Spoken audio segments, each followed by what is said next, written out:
নমস্কার, আমি আবার চলে এসেছি আপনাদের কাছে নতুন একটা মিনি ব্লগ নিয়ে। তো এই যে শুয়ে পড়েছি খাওয়া দাওয়া করে, মা ছেলে দুজনের প্রচণ্ড ঠান্ডা লেগেছে।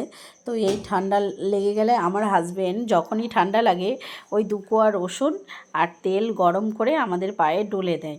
তো এই যে সেটাই করে দিচ্ছে এখন আমার পায়ে, মানে ডলে দিচ্ছে আর কি। আমি বারণ করছি, শোনে না, তবু ডলে দিচ্ছে। সত্যি এরকম একটা কেয়ারিং হাজবেন্ড পাওয়া ভাগ্যের ব্যাপার।